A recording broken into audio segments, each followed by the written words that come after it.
कल मैंने passive voice explain किया था और पैसिव वॉइस का पहला एपिसोड एक्सप्लेन किया था।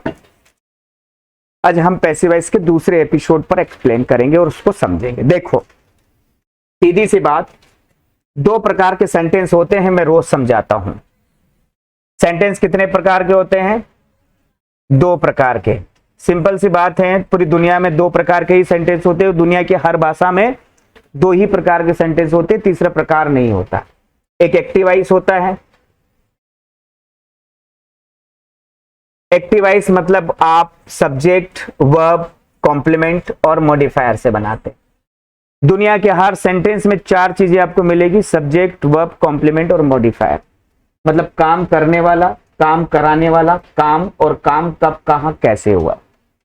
पैसिव वॉइस बनाने के लिए आपको सेंटेंस में कुछ नहीं करना पड़ता।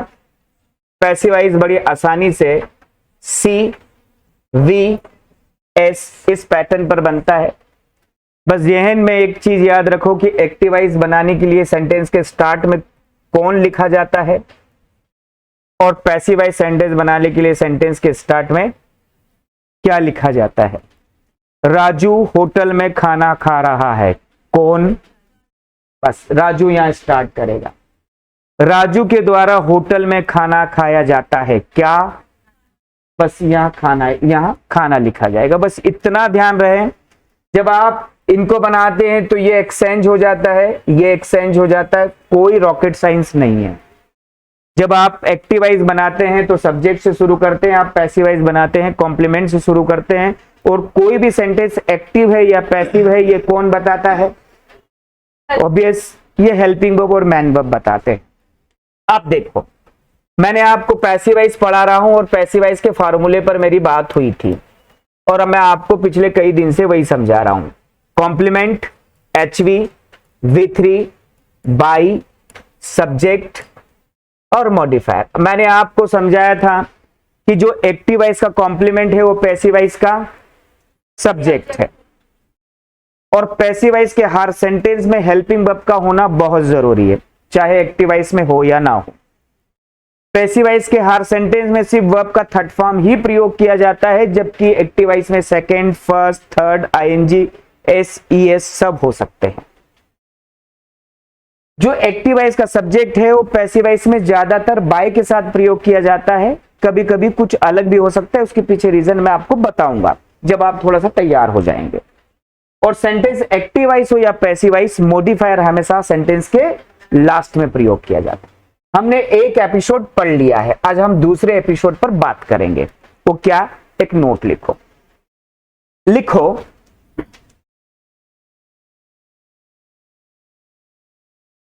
यदि किसी मॉडल हेल्पिंग वर्ब के बाद, मॉडल हेल्पिंग वर्ब नहीं, अब तो हेल्पिंग वर्ब लिखो। यदि किसी हेल्पिंग वर्ब के बाद बी थर्ड फॉर्म लिखा गया हो, बी थर्ड फॉर्म लिखा गया हो, बी थर्ड फॉर्म लिखा गया हो तो सेंटेंस पैसिव वॉइस में होगा। तो सेंटेंस पैसिव वॉइस में होगा। मेरे भाइयों, यदि किसी भी हेल्पिंग वर्ब के बाद क्या लिखा हो? बी थर्ड फॉर्म, तो सेंटेंस किस में होगा? पैसिव वॉइस में होगा। ठीक है ना? अब मैंने कहा, क्या कहा? Uniform civil code should be enforced, should be enforced by the government in the whole country,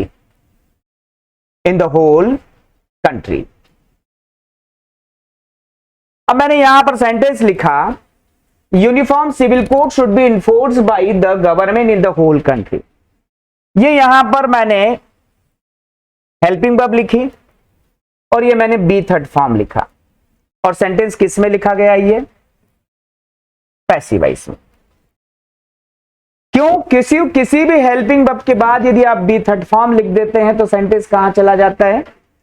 passive voice में चला जाता है। पता है छत्तीसगढ़ में ये 4 क्वेश्चन आए हैं, मतलब छत्तीसगढ़ में कल पेपर हुआ तो बी थर्ड फॉर्म से कितने सेंटेंस बने हैं उसमें? 4। Can be third form, could be third form, should be third form, और एक और था। मतलब अपन ने तो कल आया पेपर, आज उसको प्रैक्टिस बेच में सॉल्व भी कर लिया ना, और बताया कि देखो क्यों जरूरी है इन सब, एसवीसीएम सिस्टम क्यों जरूरी है, एक्टिव पैसिव क्यों जरूरी है, और सिर्फ 15 मिनट में बच्चों ने बना दिया, और 15 मिनट में अपन ने भी एक्सप्लेन कर दिया। तो फिर समझ में आया कि यार नहीं, काम की चीज रह जाती है सेंटेंस, और बनाया होगा ना, क्योंकि जिन टेस्ट पेपर को अपन ने मतलब प्रैक्टिस में लिया था उनकी वोकैब, उनके हिस्से सब वहां पर आ गए। अब देखें मैंने क्या कहा कि यदि किसी हेल्पिंग वर्ब के बाद मैंने देखो दिस प्रॉब्लम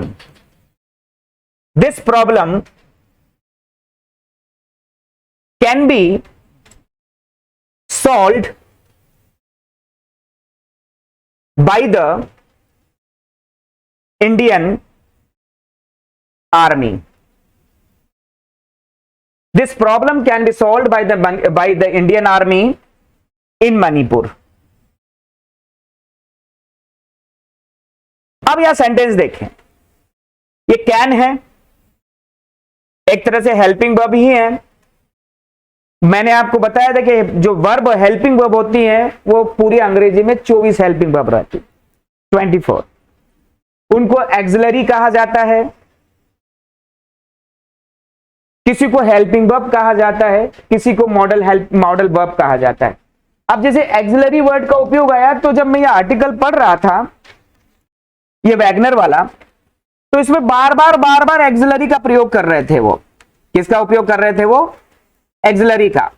तो फिर मुझे लगा कि यार ये एक्सिलरी का बार बार उपयोग क्यों कर रहे हैं? तो फिर मुझे लगा कि हाँ देखो क्या उन्होंने उपयोग किया है यहां पर, to operate beyond the law and serve as a auxiliary forces, मतलब सहायक।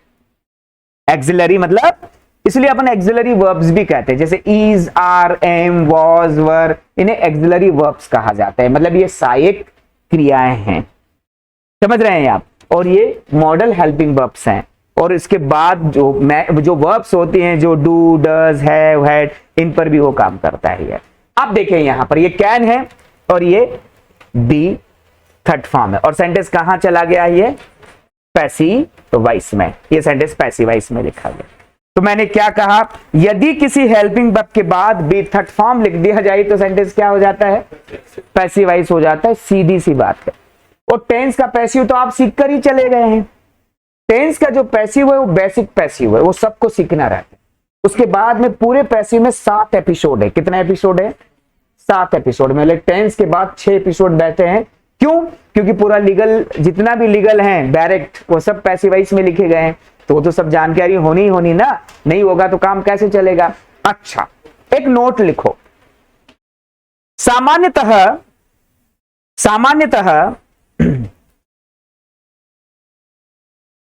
सामान्यतः मॉडल हेल्पिंग वर्ब के बाद वर्ब का फर्स्ट फॉर्म प्रयोग किया जाता है। सामान्यतः मॉडल हेल्पिंग वर्ब के बाद वर्ब का फर्स्ट फॉर्म प्रयोग किया जाता है सिर्फ उसे पैसिवाइज बनाने के लिए। सिर्फ उसे पैसिवाइज बनाने के लिए वहां बी थर्ड फॉर्म लगाया जाता है। वहां बी थर्ड फॉर्म लगाया जाता है। समझ लो, मतलब क्या है कि जो मॉडल हेल्पिंग वर्ब है बाय डिफॉल्ट तो उसमें साथ वर्ब का फर्स्ट फॉर्म ही होता है, बस उसे पैसिवाइज बनाने के लिए क्या करना पड़ता है अपन को? उसमें बी थर्ड फॉर्म लगाना पड़ता है। लेकिन बाय डिफॉल्ट क्या है वो? भाई बाय डिफॉल्ट तो वहां पर हमको क्या करना पड़ता है? वर्ब का फर्स्ट फॉर्म ही लगाना पड़ता है। हमको सिखाया जाता था कि भाई मॉडल हेल्पिंग वर्ब दिखे तो वर्ब का फर्स्ट फॉर्म, भाई कैन दिखे तो वर्ब का first form, shall, should, may, might, must, इन सब के साथ हम क्या लगाते हैं? फर्स्ट फॉर्म लगाते हैं। लेकिन पैसिवाइज बनाने के लिए बस उसको बी करके हम थर्ड फॉर्म लगाते। जैसे ये दोनों सेंटेंस है, यदि आप इन दोनों सेंटेंस को यदि मैं किस में बनाऊं? मैं इसको जो है एक्टिव में बनाऊं इस वाले सेंटेंस को। तो सबसे पहले मैं गवर्नमेंट उठाऊंगा, द गवर्नमेंट, ये उठाया। फिर मैं यहां से शुड लूंगा, फिर मैं इसका फर्स्ट फॉर्म लूंगा, फिर मैं ये कॉम्प्लीमेंट लूंगा, फिर इन द होल कंट्री मैं यहां लिख दूंगा ये। तो ये क्या हो गया है, एक्टिव हो गया। और वो क्या कह रहा है भाई, वर्ब का फर्स्ट फॉर्म। तो सामान्यतः मॉडल हेल्पिंग वर्ब के बाद हम क्या लगाते हैं, वर्ब का फर्स्ट फॉर्म लगाते हैं। लेकिन उसको पैसिव बनाएंगे तो बी थर्ड फॉर्म करना पड़ता है। इसलिए हर पैसिव वॉइस कहां से ओरिजिनेट हुआ है, एक्टिव वॉइस से। पहले उसका एक्टिव वॉइस बना है, तब उसका पैसिव वॉइस बना है। मतलब लोगों ने पहले बोलना सीखा है, फिर लिखना सीखा है। इसलिए हमारी जो इतनी भी टेक्स्ट बुक है सब पैसिव वॉइस में लिखी जाती है। तो पहले हम लिखने बोलना सीखे होंगे, नॉर्मल कॉन्वर्सेशन हुआ होगा तब ये। अब जैसे मैं इस सेंटेंस को यदि ये मैं इसे एक्टिव वॉइस कहूंगा, यदि मैं इस सेंटेंस को मैं एक्टिव वॉइस बनाऊं तो इसका मैं सब्जेक्ट पहले उठाऊंगा, the Indian army. Indian army, the Indian army can solve this problem in Manipur. ये तो मैंने यहां पर ये सेंटेंस लिख दिया। तो यहां ये कैन है और ये वर्ब का फर्स्ट फॉर्म, और सेंटेंस क्या है, ये एक्टिव वॉइस है, याद रखें। तो हम सामान्यतः जो सेंटेंस यहां पर जो पैसिव वॉइस बनाएंगे, लेकिन वो जो बाय डिफॉल्ट उसका ओरिजिन क्या है, फर्स्ट फॉर्म से, एक्टिव वॉइस से। देन फिर अब हम ये पता कर लें कि सर ये ऐसी कितनी हेल्पिंग वर्ब्स हैं जिनके साथ हम बी लगाकर क्या बना सकते हैं, बी थर्ड फॉर्म लगाकर क्या बना सकते हैं, पैसिव वॉइस बना सकते हैं। ये भी हमारे लिए बहुत जरूरी है कि ऐसी कितनी हेल्पिंग वर्ब है जिसमें हम बी लगाकर क्या बना सकते हैं, पैसिव वॉइस बना सकते हैं। तो मैं इसको पता कर लूं। भाई जो सेंटेंस है कितने प्रकार का होता है, सिर्फ दो ही प्रकार का होता है, याद रखें आप। हाँ, एक्टिव और पैसिव। बहुत बड़ी बात कर दी शर्मा जी, इतनी बड़ी बात आज तक कोई नहीं कर पाया। अब देखो मैं क्या कह रहा हूं, ठीक। एक्टिव मतलब फॉर्मूला क्या है, और दूसरा क्या है पैसिव, सी, वी, एस और एम। कोई भी सेंटेंस एक्टिव वॉइस है या पैसिव वॉइस है हम कैसे पहचानेंगे, ऑब्वियस, मैं आपका घर तभी पहचानूंगा जब लिखा रहेगा जस्टिस शिवम साहू। समझ रहे हैं कि नहीं। कौन थे यार वो जिनका नाम मतलब कि चीफ जस्टिस ऑफ इंडिया रहे हैं, नाम भूल रहा हूं उनकी। जब मैं पढ़ रहा था उनके बारे में तो कह रहे थे कि जब वो बॉम्बे हाई कोर्ट या पता नहीं कहां पर प्रैक्टिस कर रहे थे तो वो जजेस एनक्लेव से निकला करते थे। मतलब रोज मतलब कि वो चने लेकर जाते थे और नीचे मतलब कि वहां कोर्ट में नीचे अलग से नाश्ता करते थे, मतलब कि अपना लंच करते थे, ताकि दूसरे लॉयर्स आकर मतलब उसको ये नहीं देखे शेयरिंग न करे, कि मतलब इतना उनके पास ये था। और शाम को जब निकलते थे तो वो जजेस के बंगलों की तरफ से निकलते थे। तो कभी उसका दोस्त पूछता तू इधर पैदल क्यों निकल जाता है, कि बस ये रहता था कि मैं शाम को यहां से इसलिए निकलता हूं कि बस मुझे रात भर नींद रहा है, बस मैं इनको देखकर ये रखूं कि मुझे यही बनना है। तो वो इस कारण से अपने आप को मतलब कि जो है उस चीज को, उस उमंग को, उस अंदर पैशंस को जिंदा रखने के लिए शाम को जब कोर्ट से आते थे, ज्यादातर समय तो कोर्ट की लाइब्रेरी और इनमें रहता था, और उसके बाद में जब लौटते थे जजेस के बंगलों की तरफ से लौटते थे, ताकि वो इंस्पिरेशन दे और रात भर वो स्टडी करे और फिर सुबह वहां से जाए। लास्ट में चीफ जस्टिस, अब नाम मैं उनका भूल रहा हूं, मतलब जो है और अभी के ही है, मतलब नहीं 10 साल मतलब कि इतना भी नहीं पुराना है, लेकिन नाम भूल रहा हूं मैं, तो अभी नाम जैन पे था। चलो कोई दिक्कत नहीं, आ जाएगा। अब देखिए, अब कोई सेंटेंस एक्टिव वॉइस है तो हम उसको कैसे पहचानेंगे, यदि कैन लिखा है और वर्ब का फर्स्ट फॉर्म है तो सेंटेंस क्या होगा, एक्टिव वॉइस। यदि शुड लिखा है और वर्ब का फर्स्ट फॉर्म है तो सेंटेंस क्या होगा, यदि वुड लिखा है और फर्स्ट फॉर्म है तो एक्टिव वॉइस। कुड लिखा है, एक्टिव वॉइस। मैं लिखा है, एक्टिव वॉइस। माइट लिखा है, एक्टिव वॉइस। शैल लिखा है, active voice. And then must लिखा है एक्टिव वॉइस, और आपको तो पता है ये जो विल है बेचारा ये भी इसी श्रेणी में आ जाता है, ये भले टेंस का हिस्सा है लेकिन यहां तो काम करेगा ना ये। अब मैं इसको पैसिव बनाऊंगा तो ऑब्वियस ये मैं कैन को क्या कर दूंगा, बी थर्ड फॉर्म में एक्स्ट्रा लगा दूंगा, पैसिव हो जाएगा। यदि मैं यहां पर शुड है तो मैं शुड में बी थर्ड फॉर्म लगाऊंगा, पैसिव हो जाएगा। मैं वुड में वुड बी थर्ड फॉर्म लिखूंगा, पैसिव हो जाएगा। कुड है, मैं कुड में बी थर्ड फॉर्म लिखूंगा, पैसिव हो जाएगा। मैं बी थर्ड फॉर्म लिखूंगा, सेंटेंस पैसिव हो जाएगा। और यहां माइट लिखूंगा, माइट बी थर्ड फॉर्म, तो सेंटेंस पैसिव हो जाएगा। और यदि मैं यहां सेल लिखूंगा फर्स्ट फॉर्म तो सेंटेंस ये हो जाएगा। यदि मैं यहां पर मस्ट लिखूंगा ये थर्ड फॉर्म तो सेंटेंस पैसिव हो जाएगा, बी थर्ड फॉर्म।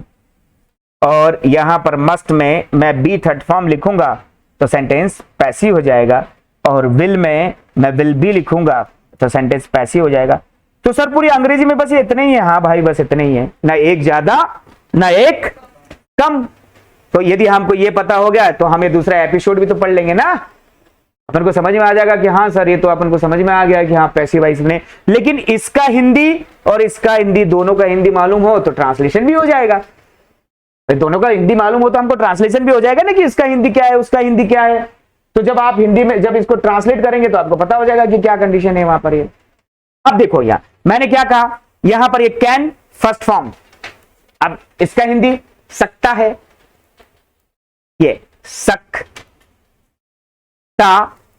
है मतलब कर सकता है, आप एक्स्ट्रा कर लगा लीजिएगा तो फिर आपको समझ में आ जाएगा क्या। लेकिन जब मैं इसका हिंदी लिखूंगा तो भाई यहां पर किया जा सकता है, किया जा सकता है, मैंने किया मैंने अपनी तरफ से लिया है, दिया मारा फेंका सब मारा जा सकता है, ठीक है ना, पकड़ा जा सकता है, गिरफ्तार किया जा सकता है, कुछ भी हो। शुड बी किया जाना चाहिए, किया जाना चाहिए, किया जाना चाहिए। सॉरी मैं इसको पहले उधर खसका लूं थोड़ा सा, अभी खसक जाए तो अच्छा है। ऐसा हो तो जाता है, हाँ हो जाता है ना, पर वो ज्यादा हो गया। हाँ बस ठीक है। अब देखो शुड करना चाहिए, शुड करना चाहिए, और मैं इधर लिखूंगा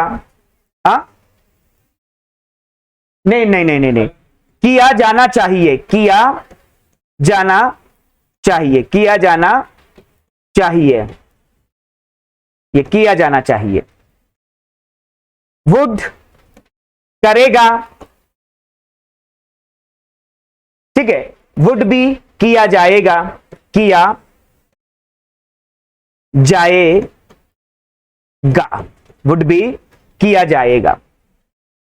कुड कर सका, कर सका, ठीक है ना, कुड भी थर्ड फॉर्म, किया जा सका, किया जा सका, किया जा सका, किया जा सका।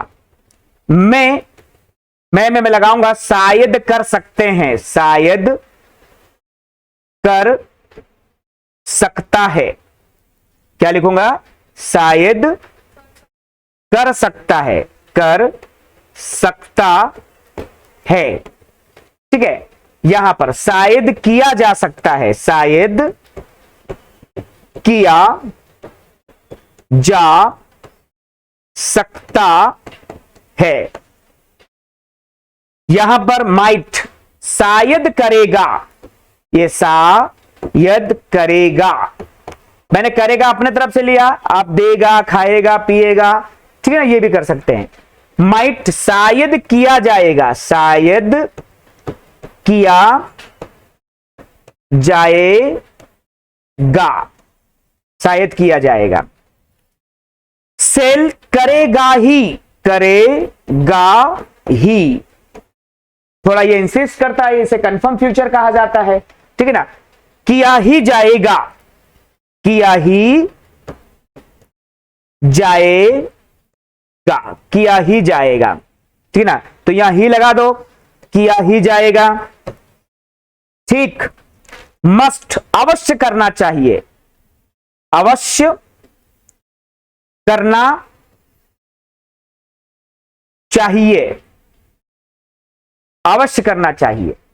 और मस्ट बी, अवश्य किया जाना चाहिए। भाई मस्ट बी को क्या कहूं, अवश्य किया जाना चाहिए,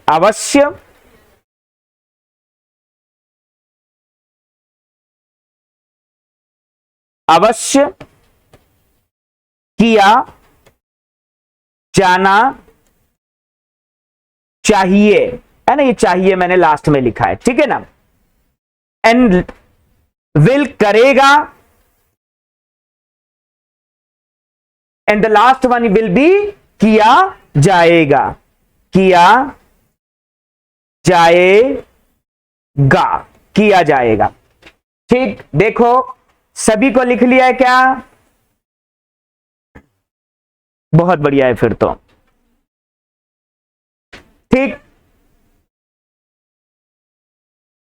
जी। देखो अब क्या कह रहे हैं भाई, वुड बी किया जाएगा, विल बी किया जाएगा। तो मैं थोड़ा सा इसको एक्सप्लेन कर दूं, फिर मैं इनके सेंटेंस लिखाता हूं। पहले मैं उनको एक्सप्लेन कर दूं जो रूपांशी ने पूछा। ये सबने उतार लिया क्या, हाँ उतार लिया, तो फिर मैं इसको एक्सप्लेन करूं और फिर आगे बढ़ूं,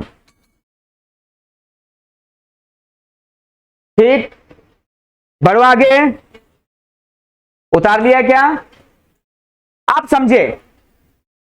विल बी का मतलब उधर में विल बी थर्ड फॉर्म किया जाएगा, किया जाएगा। चलो मैं बिठा दूं। अब देखो कंफ्यूज क्या करता है कि सर वुड आने भी करेगा, विल आने भी करेगा, माइट शायद करेगा, और सेल करेगा, सभी के मीनिंग है, ठीक है ना। तो मैं एक चीज थोड़ी सी एक्सप्लेन कर दूं, फिर मैं सेंटेंस लिखाऊंगा।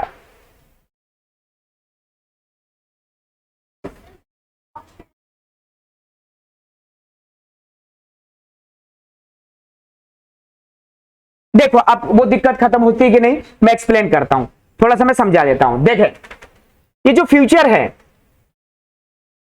ना, फ्यूचर कितने प्रकार का होता है, 4 प्रकार का होता है। कितने प्रकार का फ्यूचर होता है,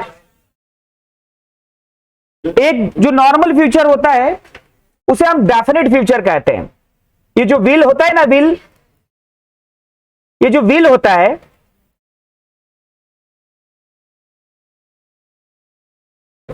ये विल को हम डेफिनेट फ्यूचर कहते हैं। कौन सा फ्यूचर कहते हैं सर, डेफिनेट फ्यूचर क्यों कहते हैं, क्योंकि ये 24 घंटे में एक्सपायर हो जाता है, ज्यादा से ज्यादा 48 घंटे में। जैसे मैं कहूंगा कि मैं कल क्लास नहीं लूंगा, तो मैं उपयोग करूंगा I will not take class tomorrow, क्योंकि सामान्य सेंटेंसेस है, डेफिनेट सेंटेंसेस है। तो मैं जब सामान्य सेंटेंसेस कहूंगा तो मैं कहूंगा विल। तो विल जो है सामान्य फ्यूचर के लिए प्रयोग किया जाता है, जिसे ये डेफिनेट फ्यूचर होता है, 24 से 48 घंटे तक का फ्यूचर होता है ये। आप देखो ये जो वुड है इसे डीप डेफिनेट फ्यूचर कहा जाता है। कौन सा फ्यूचर कहा जाता है, डीप डेफिनेट फ्यूचर। कौन सा फ्यूचर भाई, मतलब गहरा भविष्य, मतलब दूर भविष्य में होने वाली निश्चित घटनाओं के लिए प्रयोग किया जाता है। दूर भविष्य में होने वाली निश्चित घटनाओं के लिए किसका प्रयोग किया जाता है, वुड का। जैसे मतलब कि भारत सितंबर में G20 समिट की मेजबानी करेगा, दूर भविष्य में होने वाली निश्चित घटना है ये। तो फिर हम इसको किससे बनाएंगे, India would host G20 summit in the month of September. तो अभी नजदीक में नहीं है, वरना विल का उपयोग कर लेते हैं। हम दूर भविष्य में है, इसलिए हम वुड का प्रयोग करेंगे। एक है माइट। जो माइट है ना, ये पॉसिबल फ्यूचर है। कैसा फ्यूचर है, पॉसिबल फ्यूचर है ये। पॉसिबल फ्यूचर क्यों है, क्योंकि इसके मीनिंग में ही है शायद। शायद कल परमार सर छुट्टी घोषित कर देंगे, तो Parmar sir might declare holiday tomorrow, संभावना मैं बता रहा हूं, अभी उनसे बात नहीं हुई ना मेरी। तो Parmar sir might declare holiday tomorrow. अब यदि डिक्लेयर होता तो मैं विल का उपयोग कर लेता। यदि मैंने कहा कि यार ना अपन 5 तारीख को छुट्टी पर रहेंगे यार, मतलब कि मैं छुट्टी मतलब कि क्लास नहीं लूंगा, तो I would not take class on 5th of July, तो फिर वो ये दूर भविष्य में होने वाली है। एक होता है ये आपका शेल, इसे आप कंफर्म फ्यूचर कहते हैं। कौन सा फ्यूचर है? ये पत्थर की रकील है। क्या ये? मतलब पत्थर की रकील है ये, मतलब कि यदि if you commit crime you shall be punished by law, यदि तुम अपराध करोगे तो तुम्हें किसके द्वारा सजा दी जाएगी? नहीं ना, by the court, by the law. तो ये जो समझ लें आप कि ये आप कितनी कितनी बड़ी भी दाढ़ी बना ले कोई फर्क नहीं पड़ता, यदि पकड़ा गए तो यू शैल बी पनिश्ड। तो ये सेल जो है कंफर्म लॉ है, मतलब कंफर्म फ्यूचर है। अब इन तीनों के अलावा मतलब ये, इसीलिए हमको क्या सिखाया जाता था सर, आई और वी के साथ हम क्या लिखते हैं? शैल लिखते हैं। तो कंफर्म है ना यार, आई शैल अटेंड योर पार्टी, मैं कंफर्म हूं। लेकिन ही शैल अटेंड योर पार्टी मैं कैसे कंफर्म हो सकता है? इसके मतलब ये कल मना कर दी कि नहीं सर मैं नहीं जा पाऊंगी, अब हमने कहा we shall attend your party don't worry, तो मैंने कहा we shall attend your party, मैंने कहा अरे डिसाइड कर लाएंगे इनको, तू चिंता क्यों कर रहा है, आएंगे तेरे पार्टी में। तो वी शैल, तो वी आई और वी क्या हो सकते हैं? कंफर्म हो सकते हैं। लेकिन दे और सी कैसे कंफर्म हो सकते हैं? उनके लिए मैं कैसे कंफर्म हो जाएंगे? वो जब बोलेंगे तो वो अपने लिए आई और से मतलब कि आई होकर वी होकर सेल का प्रयोग करे, तो हर कोई इसका प्रयोग नहीं कर सकता, समझे कि नहीं? तो फिर आप उसको जस्टिफाई करो, लीगल में सेल का क्या वैल्यू है अब अंदाजा लगा लो। समझ रहे हैं आप? ठीक है, आप देखो मैंने आपको सारे स्ट्रक्चर्स लिखा है पैसिवाइज के। पैसिवाइज का फॉर्मूला भी आपको अच्छे से समझ में आ गया है। हेल्पिंग पर अथा मत खाओ, ठीक है ना? अब देखो कैन फर्स्ट फॉर्म, रवि समझा लो इसको है। हाँ, तो ये क्लास अटेंड करती नहीं है और यहां माथा खाने आ गई है। मैं भी तो बोल ही रहा हूं, little knowledge is dangerous thing, जो तुमने कहा।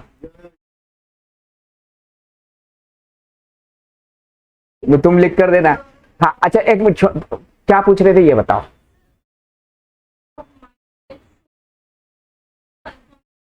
अरे शूट का मतलब जानते हैं आप? वो भविष्य है।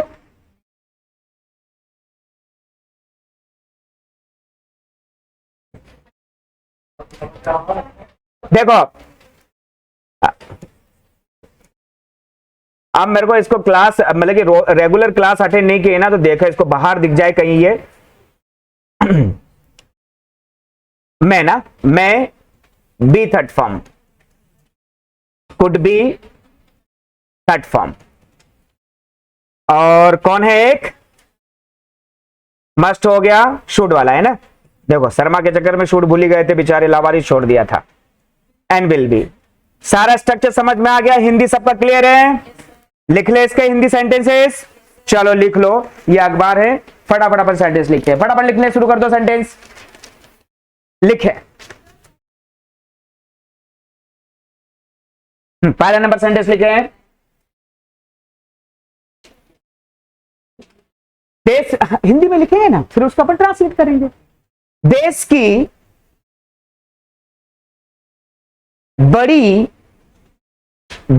की बड़ी एजुटेक कंपनियों के द्वारा, एजुटेक, ये बाइजूस जो है ना वो एजुटेक कंपनी है, एजुकेशनल टेक्नोलॉजी का यूज करती है ना, इसलिए उन्हें एजुटेक कंपनी कहा जाता है। लिखें, देश की बड़ी एजुटेक कंपनियों के द्वारा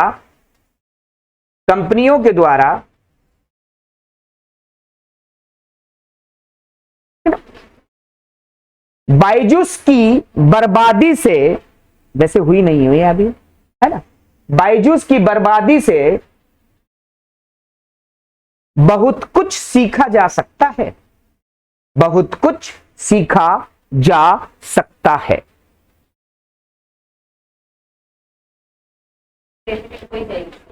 आप जब बोलते हो ना तो हो ही जाती है। तो उसके पीछे रीजन भी तो है, 4 अखबार रोज, मतलब 3 अखबार तो रोज देखे ही जाते हैं, पता चलता है ना कि जब न्यूयॉर्क में वो जाकर केस लड़ा, जब उसको पता था कि यार जब तुम्हारा वैल्यू बढ़ रहा है, बड़े से बड़े लोग तुम्हारी कंपनी में इन्वेस्टमेंट कर रहे हैं, खूब सारा पैसा आ रहा है, इसका मतलब ये थोड़ी ना कि उसका दुरुपयोग करते हुए विदेश से भी लोन लेकर आ जाओ। नॉर्मली तुम तो है एजुटेक कंपनी ही हो ना, जो बच्चों को ऑनलाइन इनके जरिए पढ़ाते हो आप। तो कोरोना में आपकी बढ़ोतरी हो गई, लेकिन अभी तो तुम्हारी हालत वैसे ही है। आप जाकर, अच्छा ये भी नहीं, बायजूस इतना ज्यादा, रविंद्रन बायजूस इतना ज्यादा इरोगेंट हो गया कि अपने इन्वेस्टर्स को ये भी नहीं बता रहे कि पैसा लगा कर रहा हूं मैं, तो ये भी नहीं बताया कि इन्वेस्टर हाथ नहीं खींचेंगे क्या। और साहब ज्यादा तो सब उसके इसमें ना ज्यादातर मतलब कि फॉरेन इन्वेस्टमेंट है, जो एफडीआई जो है उसका फॉरेन डायरेक्ट इन्वेस्टमेंट है वो, और चाइना अमेरिका इनका है ही वो, और मतलब धुरंधर लोगों ने इन्वेस्टमेंट किया है, उनको तुम थोड़ी उल्ले बना सकते हो यार। दोबारा यदि उन्होंने हाथ खींच लिया तो दोबारा दूसरा इन्वेस्टर आना मुश्किल हो जाएगा। आपको साल 2 साल के अंदर अच्छी खासी खबर मिलने हो जाएगी कि काम खत्म हो जाएगा, ठीक है ना। कब दूसरा सेंटेंस लिखो, नेक्स्ट वुड बी लिखे, विपक्षी दलों के द्वारा लोकसभा चुनाव में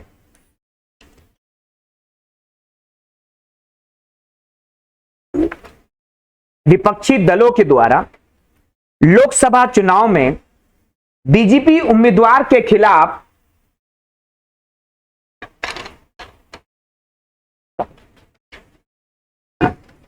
साझा उम्मीदवार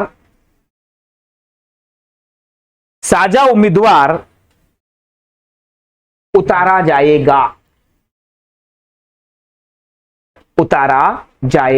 अच्छा, दूर भविष्य में होने वाली निश्चित घटना थी, इसलिए मैंने यहां पर वुड के हिसाब से मैंने ये सेंटेंस बनाया।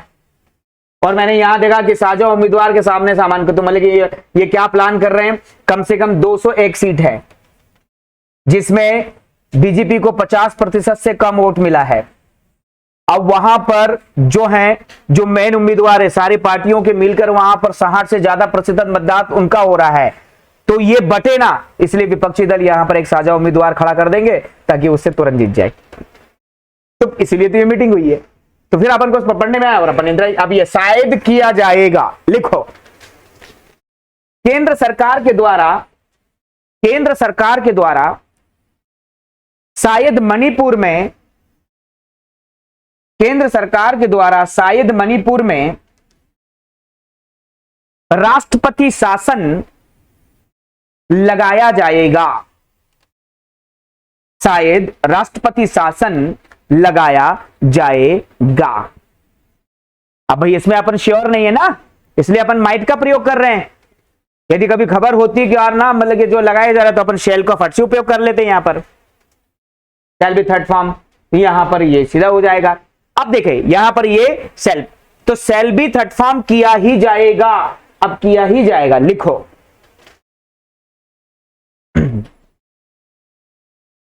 मध्य प्रदेश उच्च न्यायालय के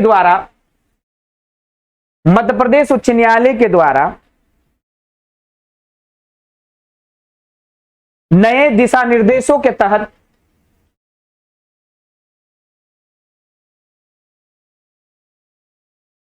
सिविल न्यायाधीश वर्ग 2 की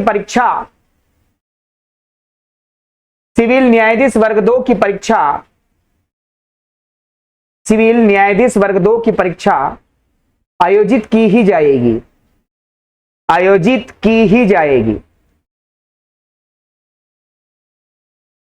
क्यों? क्योंकि भाई कानून बना दिया तो जिद पर है वो, तो नए दिशा निर्देशों के तहत आयोजित की ही जाएगी। तो अब यहां पर हमें मतलब ये अब ये sentence shall be third form से है। तो क्या है ये सेंटेंस? तो भाई अपन इसके तहत उसको बना रहे हैं, तो ये सेंटेंस यहां पर है हुआ, ठीक। अब देखें अगला sentence, must be third form, लिखे, आदिवासी संस्कृति को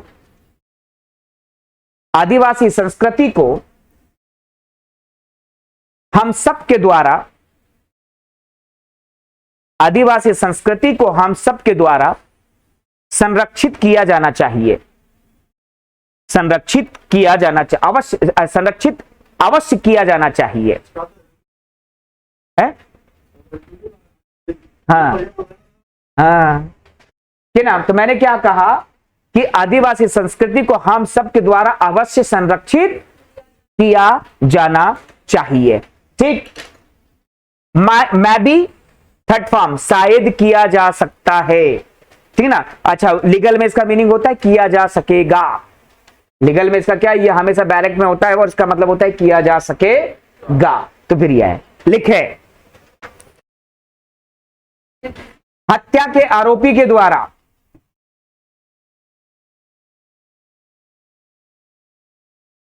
हत्या के आरोपी के द्वारा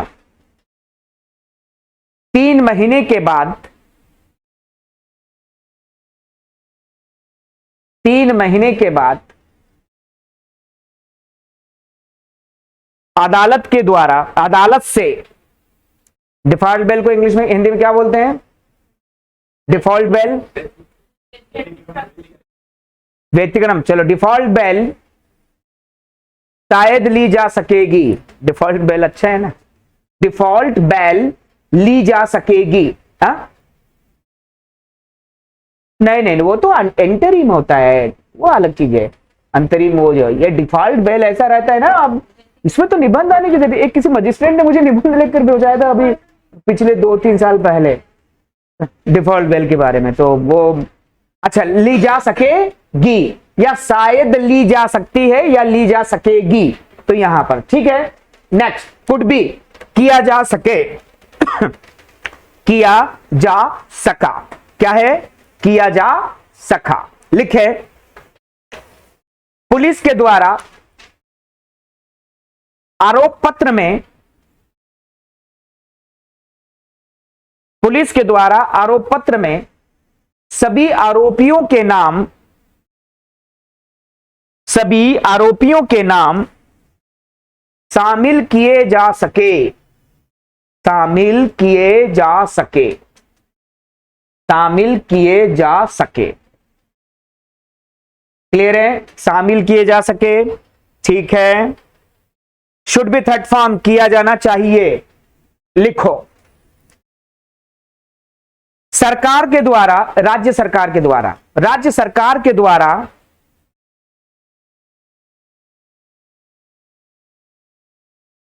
राजपत्र में प्रकाशित दिशा निर्देशों को, राज्य सरकार के द्वारा राजपत्र में प्रकाशित दिशा निर्देशों को, दिशा निर्देशों को संशोधित किया जाना चाहिए, संशोधित किया जाना चाहिए, संशोधित किया जाना चाहिए। ठीक, लिखो प्रदेश के विधि के विद्यार्थियों के द्वारा, प्रदेश के विधि के विद्यार्थियों के द्वारा, प्रदेश के विधि के विद्यार्थियों के द्वारा, है ना, इन दिशा निर्देशों के खिलाफ, इन दिशा निर्देशों के खिलाफ आंदोलन किया जाएगा, आंदोलन किया जाएगा। समझे। अब ये सेंटेंस है आपके पास, क्या है ये सेंटेंस है आपके पास। सबसे पहले आप सेंटेंस को करेंगे तो क्या करेंगे, सबसे पहले वर्ब छाटेंगे। सबसे पहले क्या करेंगे, वर्ब छाटेंगे। चौहान साहब, पहला सेंटेंस, कंपनियों के द्वारा बर्बादी से बहुत कुछ सीखा जा सकता है। तो सीखा जा सकता है, अंडरलाइन करो, सीखा जा सकता है। क्या अंडरलाइन, ये वर्ब है। अब मुझे बताओ क्या सीखा जा सकता है, बहुत कुछ, अंडरलाइन करो, इसे गोला बनाओ। ये है कॉम्प्लीमेंट। जब आप सेंटेंस की शुरुआत करेंगे तो इससे शुरुआत करेंगे और वर्ब लगाएंगे, चुटकी में सेंटेंस बनेगा। तो सर वो कैब नहीं आती, मोबाइल का ही को है, तुरंत उसका उपयोग, सही उपयोग करना सीख जाओ तो काम हो जाएगा। नेक्स्ट, चौहान साहब, विपक्षी दलों के द्वारा लोकसभा चुनाव में बीजेपी उम्मीदवार के खिलाफ साझा उम्मीदवार उतारा जाएगा, उतारा जाएगा, अंडरलाइन करें। क्या, साझा उम्मीदवार, अंडरलाइन करें, साझा उम्मीदवार। ये साझा उम्मीदवार कॉम्प्लीमेंट है। जब आप इसे सेंटेंस के स्टार्ट में लिखेंगे तो उतारा जाएगा मतलब कॉन्टेस्ट है ना। विल बी जो है यहाँ पर जो है उतारने के लिए, मतलब कि यदि उस पर यदि हम इसको सेंटेंस को देखेंगे, चलो उसको तो यहाँ पहले छाट लिया अपन। यस, मणिपुर में राष्ट्रपति शासन लगाया जाएगा, अंडरलाइन करो। क्या? राष्ट्रपति शासन कॉम्प्लीमेंट, और शायद लगाया जाएगा पूरा का पूरा अंडरलाइन करो। नहीं, शायद लगाया जाएगा ये तो वर्ब हो गई, मणिपुर तो मॉडिफायर है, वो तो बात कीजिए। हाँ, तो आप वर्ब अंडरलाइन करो, शायद कहीं भी हो उसे ढूंढो और उसे अंडरलाइन करो, और वो वर्ब का हिस्सा है, किसी और का हिस्सा नहीं है, तभी तो आप माइक लगा पाएंगे। यदि आप शायद को भूल गए तो आप शेल लगा देंगे, विल लगा देंगे, तो सेंटेंस आपका गलत नहीं हो जाएगा। ये शर्मा जी, वो तो मॉडिफायर है। हाँ, यस। मध्य प्रदेश न्यायालय के द्वारा नए दिशा निर्देश के तहत न्यायाधीश वर्ग 2 की परीक्षा आयोजित की ही जाएगी। ठीक है, आयोजित की ही जाएगी, अंडरलाइन करो। क्या? सिविल न्यायाधीश वर्ग 2 की परीक्षा। व्यवहार न्यायाधीश में लिखा है मैंने, है ना, वो महंगा पड़ जाए थोड़ा सा, तो व्यवहार न्यायाधीश वर्ग 2 की परीक्षा पूरा का पूरा अंडरलाइन करें, और ये कॉम्प्लीमेंट रहेगा। अपन को इसको स्टार्ट में लिखेंगे, देन ये हो जाएगा। नेक्स्ट, आदिवासी संस्कृति को हम सबके द्वारा अवश्य संरक्षित किया जाना चाहिए। अवश्य संरक्षित किया जाना चाहिए, ये वर्ब है। क्या? आदिवासी संस्कृति, ये कॉम्प्लीमेंट है। ट्राइबल कल्चर या ट्राइबल ट्रेडिशन, जो भी लगे। यस। हत्या के आरोपी के द्वारा 3 माह के बाद अदालत से डिफॉल्ट बेल ली जा सकेगी। क्या? डिफॉल्ट बेल, ये आपका कॉम्प्लीमेंट होगा। यस। पुलिस के द्वारा आरोप पत्र में सभी आरोपियों के नाम शामिल किए जा सकेंगे। तो शामिल किए जा सकेंगे, अंडरलाइन करो। नहीं, किए जा सके, अंडरलाइन करो। किए जा सके, है ना, ये वर्ब है, और सभी आरोपियों के नाम, ये कॉम्प्लीमेंट है। हाँ, शामिल किए जा सके पूरी वर्ब है, और सभी आरोपियों के नाम कॉम्प्लीमेंट है। चलो, प्रकाशित दिशा निर्देशों को संशोधित किया जाना चाहिए, यह वर्ब है। क्या? राजपत्र में प्रकाशित दिशा निर्देश पूरा कॉम्प्लीमेंट है। ये स्टार्ट में लिखेंगे, सेंटेंस तुरंत बनेगा। यस। प्रदेश के विधि के विद्यार्थियों के द्वारा इन दिशा निर्देशों के खिलाफ आंदोलन किया जाएगा, वर्ब है। क्या? आंदोलन। ठीक है ना, इन दिशा निर्देशों के खिलाफ पूरा का पूरा कॉम्प्लीमेंट ले लेंगे, लेकिन आंदोलन आप प्रिंसिपल है, स्टार्ट में लिखें। सभी आप ये सेंटेंस टूटे फूटे कैसे भी बनाएंगे, कल मैं से एक्सप्लेन करूंगा, समझाऊंगा, अच्छे से बताऊंगा। ठीक है मेरे भाइयों, चलो बहुत बहुत धन्यवाद आपका।